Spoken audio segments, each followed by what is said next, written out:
آج ہم برقی توانائی کی پیداوار اور ماحولیاتی مسائل کے بارے میں پڑھیں گے۔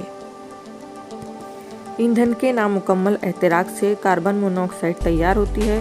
اس کا ہماری صحت پر برا اثر ہوتا ہے۔ ایندھن کے احتراق سے پیدا ہونے والی کاربن ڈائی آکسائیڈ سے ماحول میں اس کا تناسب بڑھتا جاتا ہے، جس سے ماحول بھی متاثر ہو رہا ہے۔ عالمی ماحول کے درجہ حرارت میں اضافہ اس کی ایک مثال ہے۔ پیٹرول، ڈیزل، کوئلے کے جلنے سے پیدا ہونے والی نائٹروجن ڈائی آکسائیڈ کی وجہ سے تیزابی بارش اسی کا نتیجہ ہے۔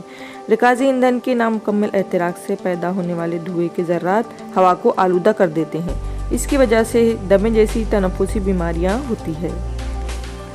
کوئلہ، معدنی تیل اور قدرتی گیس، یہ تمام رکازی ایندھن تیار ہونے کے لیے لاکھوں سال لگے ہیں اور زمین میں ان کے ذخائر بھی محدود ہیں، لہٰذا مستقبل میں یہ ذخائر ختم ہو جائیں گے۔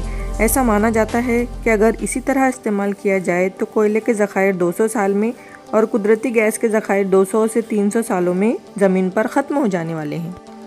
جوہری توانائی کے استعمال سے پیدا ہونے والے جوہری کچرے کو ضائع کرنے کا مسئلہ، اس کے حادثے کا شکار ہونے سے پیدا ہونے والے مسائل پر ہم نے اوپر بحث کی ہے۔ ان باتوں کا خیال کرتے ہوئے ہم کہہ سکتے ہیں کہ معدنی ایندھن اور جوہری ایندھن سے تیار کردہ توانائی ماحول دوست نہیں ہوتی۔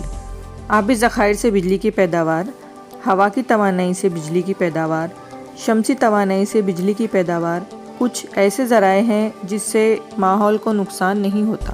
ان میں استعمال ہونے والے توانائی کے ذرائع یعنی آبی ذخائر، تیز چلنے والی ہوا، سورج کی روشنی، حیاتی ایندھن، کبھی نہ ختم ہونے والے اور ابدی ذرائع ہیں۔ اس کے علاوہ ماحول کو اس سے کوئی نقصان بھی نہیں پہنچتا۔ تو ہم یہ کہہ سکتے ہیں کہ اس ذرائع سے پیدا ہونے والی برقی توانائی ماحول دوست توانائی یا پھر سبز توانائی کہلاتی ہے۔